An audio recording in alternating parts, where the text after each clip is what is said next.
सर्वेभ्यो नमः। आज हम संस्कृत भाषा में सब्जियों के नामों के विषय में जानेंगे। गाजर को संस्कृत में कहते हैं गृंजनम। अदरक के लिए संस्कृत नाम है आर्द्रकम। आलू को कहते हैं आलूकम। करेला के लिए प्रयोग होता है संस्कृत नाम कारवेल्लम। ककड़ी को कहते हैं करकटी। करौंदा के लिए प्रयोग होता है आमलकी। कटहल को कहते हैं पनसम।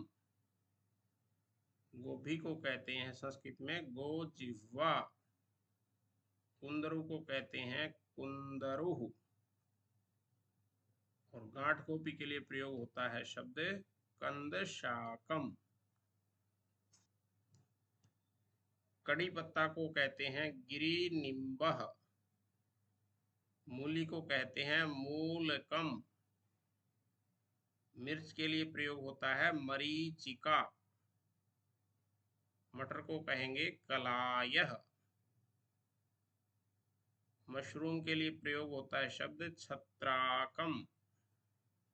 पत्ता गोभी को कहा जाता है हरितम। लोबिया को कहते हैं वन मुद्गह। लौकी को कहा जाता है संस्कृत में अलाबुह। लहसुन के लिए शब्द है लसूनम। पेठा को कहा जाता है संस्कृत भाषा में बृहत फलम।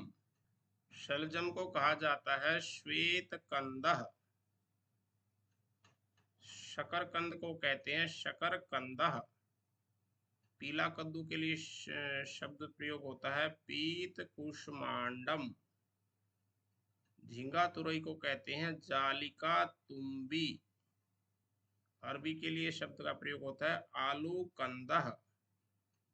कमल ककड़ी को कहते हैं बिसम। केले के फूल के लिए शब्द का प्रयोग होता है कदली पुष्पम।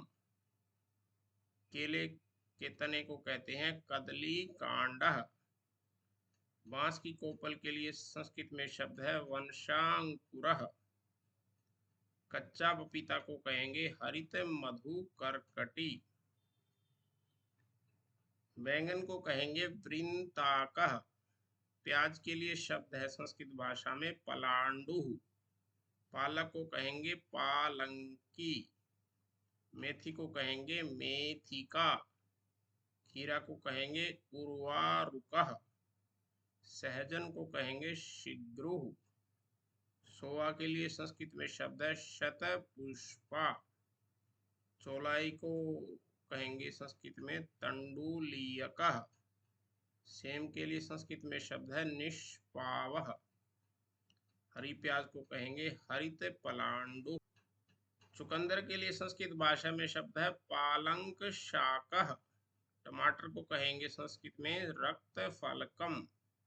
टिंडा को कहेंगे टिंडिशः। तोरई को कहेंगे कोशातकी। धनिया को कहेंगे धान्याकम। नींबू को कहेंगे जंबीर फलम। परवल के लिए प्रयोग होगा संस्कृत भाषा में पटोलः। पुदीना को कहेंगे अजनगंधः। बथुआ को कहेंगे वास्तुकम। भिंडी को कहेंगे भिंडिका। तो इस प्रकार आज हमने संस्कृत भाषा में सब्जियों के नामों का अभ्यास किया। आप इनका प्रतिदिन के व्यवहार में अभ्यास कीजिए। इससे आप संस्कृत भाषा की जानकारी सही प्रकार कर पाएंगे। इसी के साथ आज का पाठ हम यही समाप्त करते हैं। आप इस वीडियो को लाइक करें, शेयर करें, व चैनल को सब्सक्राइब अवश्य करें, जिससे भविष्य में डाले जाने वाले वीडियो की जानकारी आप तक पहुंचती रहे। इसके साथ साथ हमारे अन्य ऑनलाइन प्रकल्प भी चलते हैं। इनकी जानकारी आप डिस्क्रिप्शन में जाकर देख सकते हैं। धन्यवाद।